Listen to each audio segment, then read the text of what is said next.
Morning folks, welcome back. Uh, it's not that I'm getting lazy making videos. I've been making videos. I've just been unable to post them. So we're continuing with that battle here. I can get on every once in a while and read some comments, and I can watch some videos, but that's far and few between. I was able for the first or second time to watch Pinball Preparedness do a live last night, so that was really nice. You know, I watched his video this morning. I was able to watch that because his videos are rather short and his lives are only about an hour long, so I was very lucky to be able to watch the live and his morning video. Now this morning's video, which I will pin down below here so you can read that, and it's going to be in the description, was a breath of fresh air because it just reaffirms everything that I have been saying, and he hit the nail right on the head. So I think he's a very wise man. I think he's a very good and genuine man, and that's why I keep following him. He just keeps it real and he keeps it true, and I really appreciate that about anyone, right? So I'll just pin that video down below. Again, it's a short video, but he says a lot, and it just reaffirms everything that I've been saying. All right. So as you can see behind me are my chocha and my violetta beans. The violetta beans are going to seed, and the ones on the grape fence are going to seed, which is really good. The achocha is also going to seed, and I will be collecting a few of those today, allowing them to dry. So there's that. The garden is winding down. The ground cherries are starting to go by. Ground cherries, the small husk tomatoes, pineapple tomatoes, aka ground cherries, are going to seed.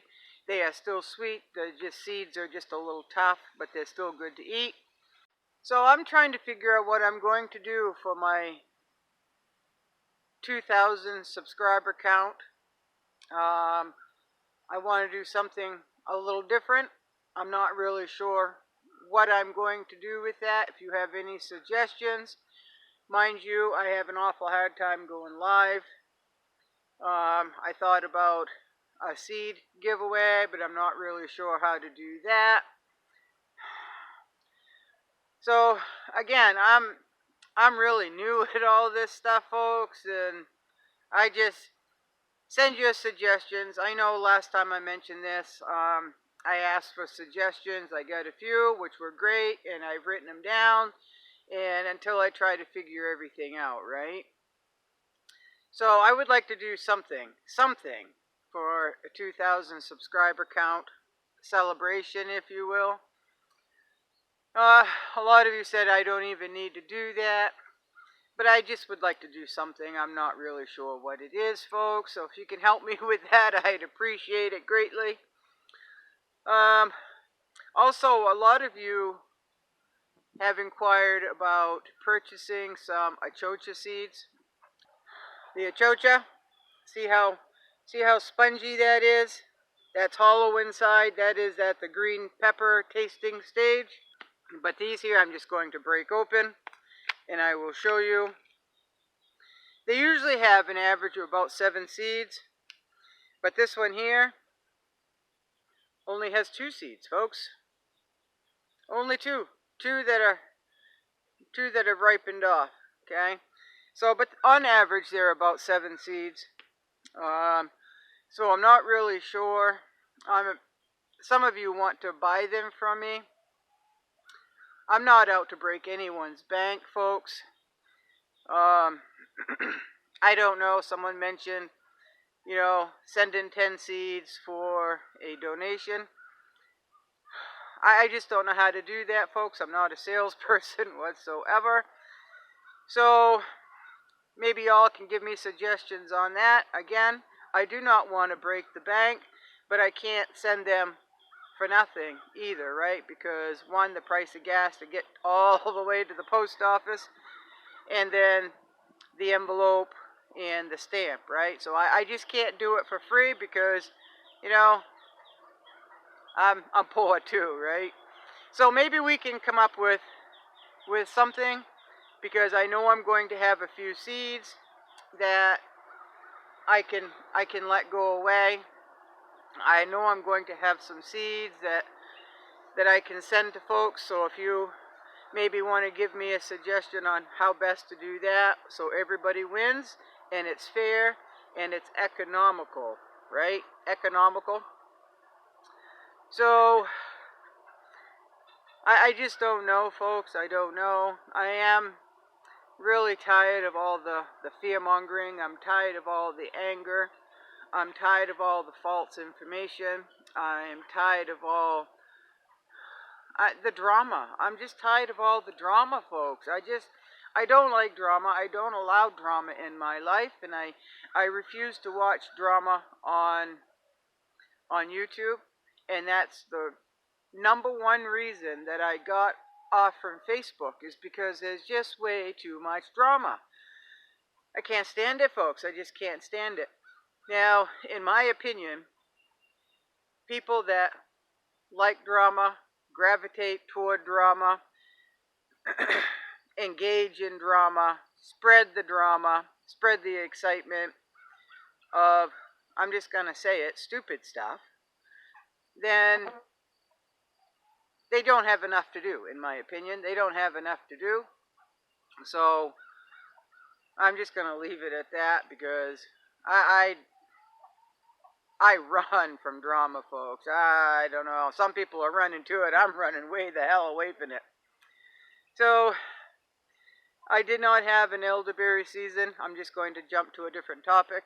I did not have an elderberry season. I had that fungus on a few plants. I trimmed those plants back heavily so they did not produce. And the elderberry that I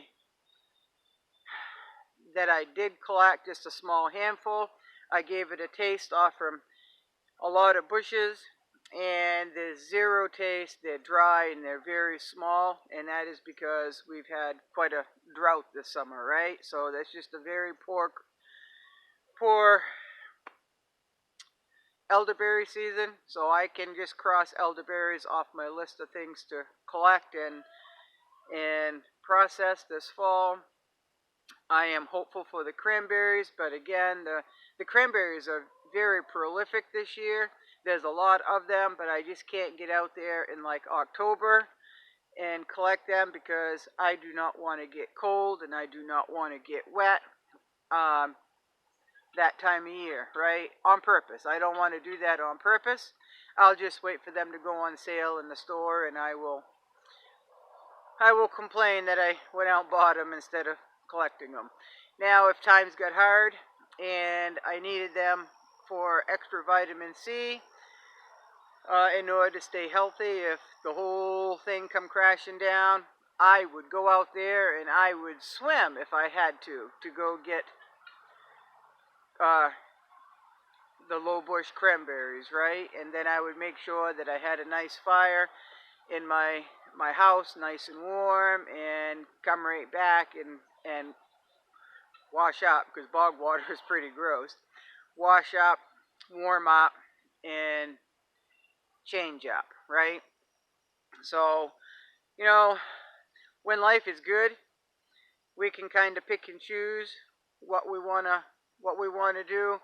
When life gets really tough and it comes down to survival, if you will, and remaining healthy, and then we're going to do a lot more gambling, right? But we need to gamble smartly, and we need to prepare ahead. So if it was October and the cranberries are ready and I had to get wet and I didn't have a fire going in my house, I could get hypothermic very easily, right? So that's just, when life is good, we take less gambles. When life is a struggle and it means survival, then we're going to take more gambles, but we still need to be smart and have some forethought, right? So I guess this is it, folks. Again, I am going to put that video for pinball preparedness down below, and I hope you check that video out, because it's what I believe as well. And I think he's a very smart man. I think he's a very wise man. I think he's a very genuine man. All right. And maybe you can, if you aren't already subscribed to him, maybe you can subscribe and like his videos and show him some love, okay? Because he works really hard. He keeps it real. And show him some love, folks. Show him some love. We need more channels like that. All right? Have a good day. Thank you.